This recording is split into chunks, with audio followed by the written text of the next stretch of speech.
Confira agora o quadro de entrevista com o tema Retornar ao corpo? Por quê?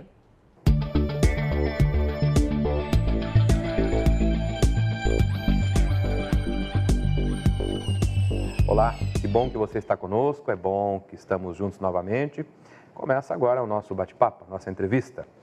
E hoje recebemos Daniel Dallagnol, que já é membro do nosso programa, servidor público estadual, que se aposenta daqui a alguns anos, né? Aposentadoria justa, depois de muitos anos de serviços prestados.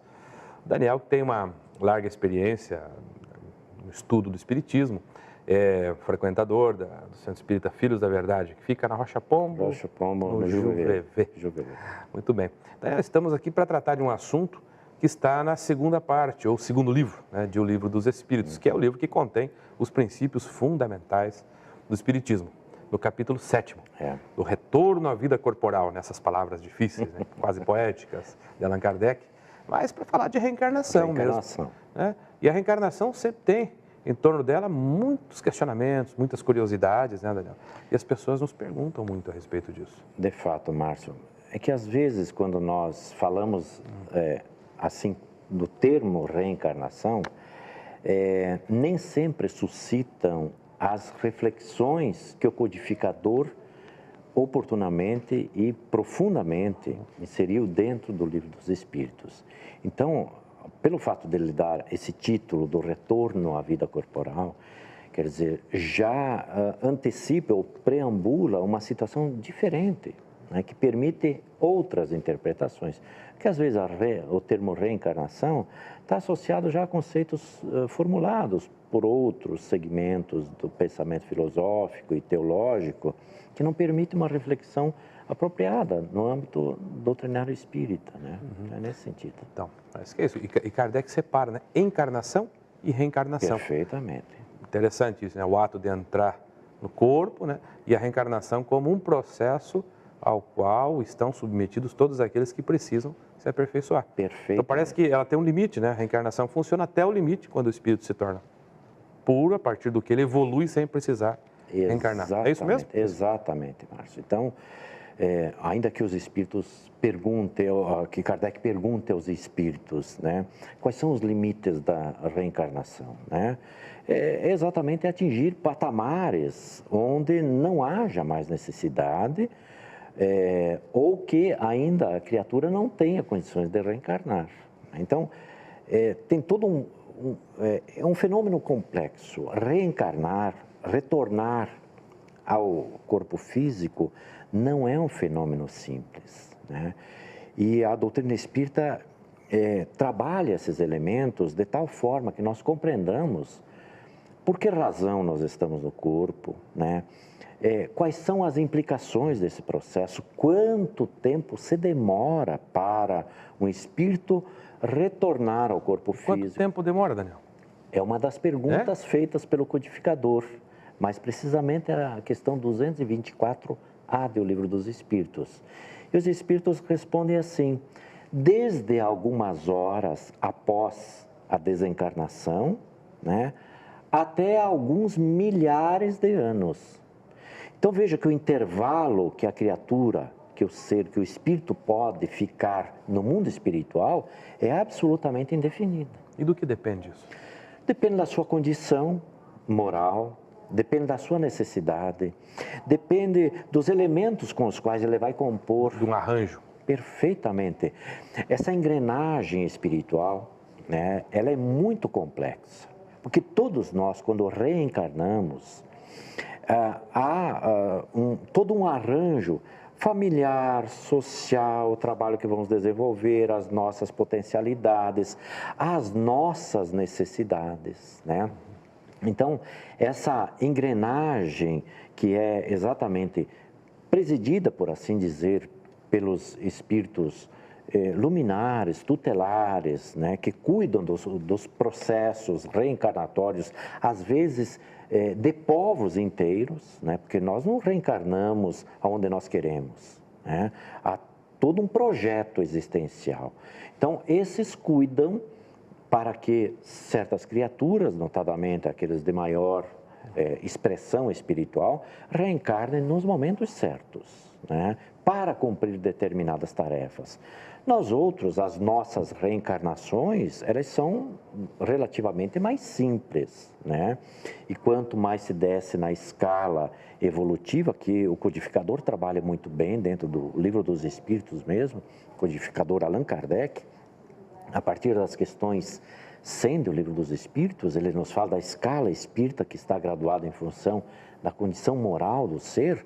Quanto mais inferiorizada, digamos, a condição moral, o processo reencarnatório é mais fácil, muito embora esses espíritos ordinariamente já não reencarnem mais no planeta Terra, não com a quantidade com que isso acontecia numa época mais recuada da nossa história, né? Hoje agora vivemos mais, né? Então há uma série de conjugação de fatos aí que determinam encarnações mais longas e para espíritos mais aprimorados, né? Então não há uma quantidade fixa de reencarnações. Não há, porque... Não é igual numa escola, não é? Não. Propriamente, que é uma comparação bem grosseira. Perfeitamente. O indivíduo tem que ir até o 10º ano e daí ele se gradua. Não. Não. A graduação é moral, né? Há um sem número.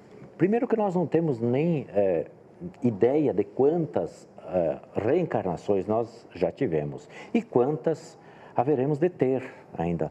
O nosso horizonte em relação à perfeição é um horizonte que está muito mais distante da chegada do que propriamente da saída, né? Do início do nosso processo evolutivo.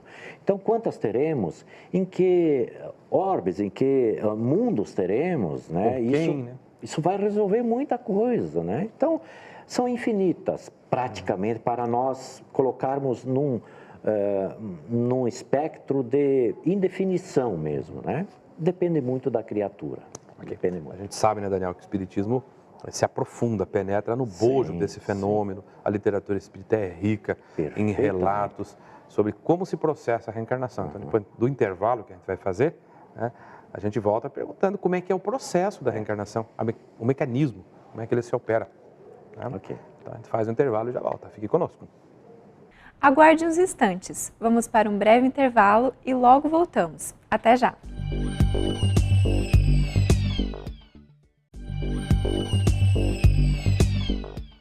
Retornamos com a segunda parte da entrevista de hoje. E o tema é: retornar ao corpo? Por quê? Acompanhe. Estamos de volta. Daniel, falando sobre a reencarnação, né, o seu mecanismo, tudo que envolve, as curiosidades em torno desse tema, que é um tema que a gente sabe que é pulsante aí em algumas doutrinas religiosas. É preciso lembrar que a reencarnação é um dos fundamentos principais do próprio judaísmo. E Jesus era judeu. Então, o Antigo Testamento, né, que retrata a cultura desse povo, essa cultura extraordinária, está impregnado, né, desse conceito de reencarnação.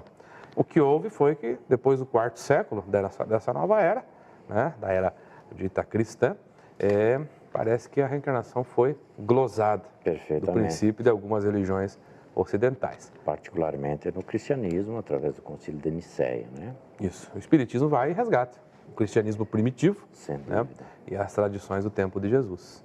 Então, a pergunta que ficou lá antes do intervalo é como é que se opera a reencarnação? Como é que é o mecanismo, Daniel? Quando o espírito reencarna? Perfeitamente. Dissemos, Márcio, e isso é muito importante que se compreenda, que reencarnar é um fenômeno muito complexo, né? Então, há todo um preparo espiritual para que a criatura reencarne. Porque o objetivo da reencarnação é dar certo, né? Quando o codificador indaga os espíritos imortais, por que razão Deus leva as criaturas ao processo reencarnatório? Eles dizem assim: para uns é expiação, para outros é missão.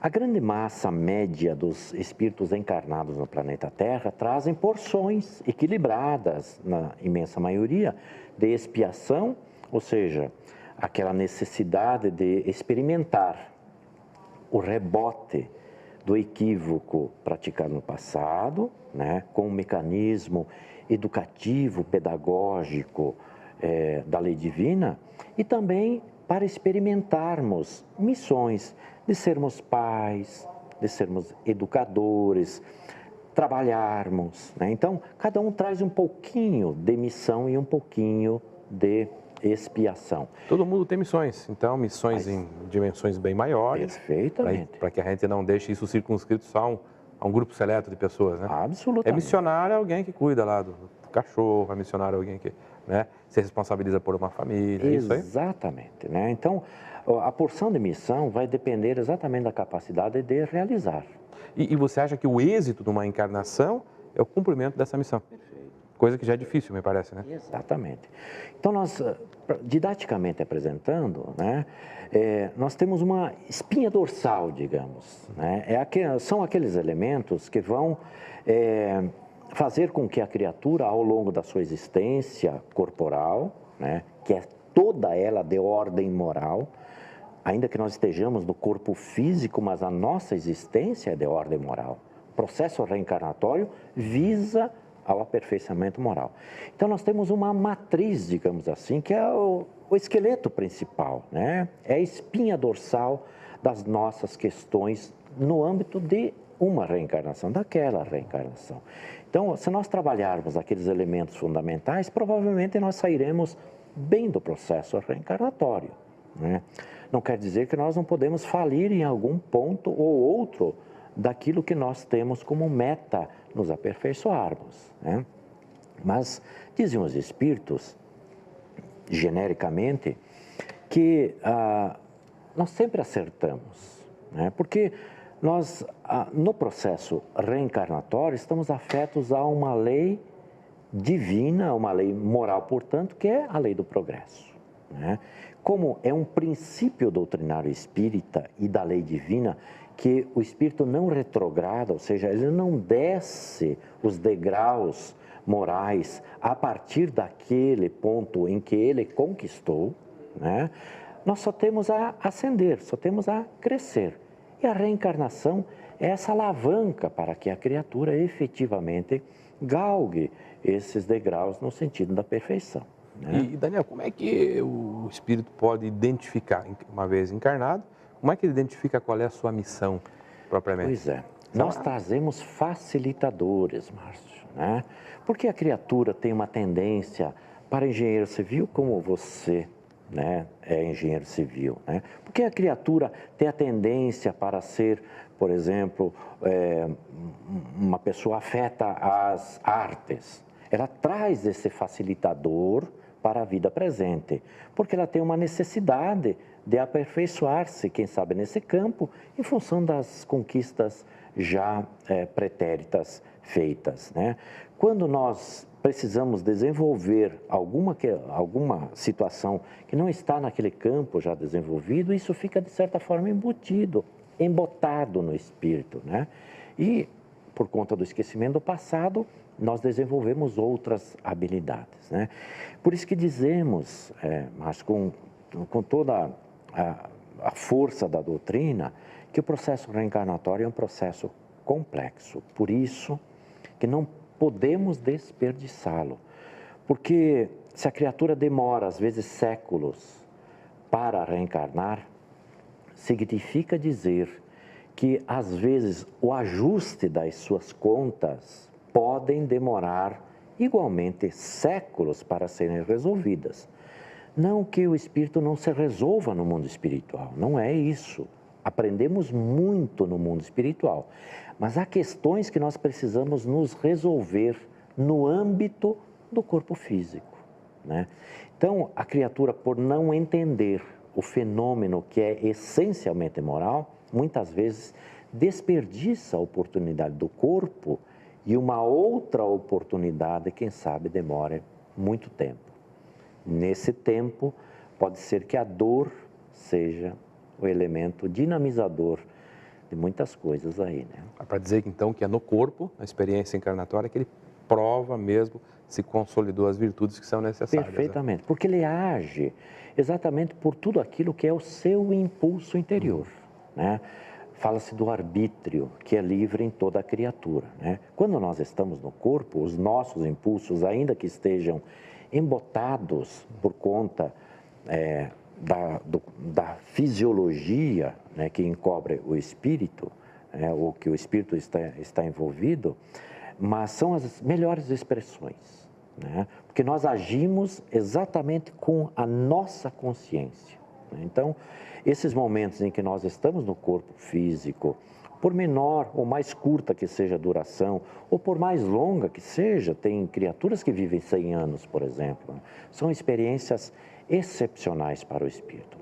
Razão pela qual, Márcio, quando as criaturas ouviram falar desse princípio, que não é essencialmente doutrinário, mas esse princípio divino de reeducação das almas, elas se atiram no processo reencarnatório, não importando em que condições reencarnem, mutiladas, né, no corpo físico, dementadas, porque elas sabem que é a oportunidade divina para a reedificação dos seus espíritos. Tudo bem, Daniel, nosso tempo está esgotado. Agradeço, né, também, Márcio, por esse bate-papo agradável, e a você que nos acompanhou, permaneça conosco, que o programa continua com as suas atrações.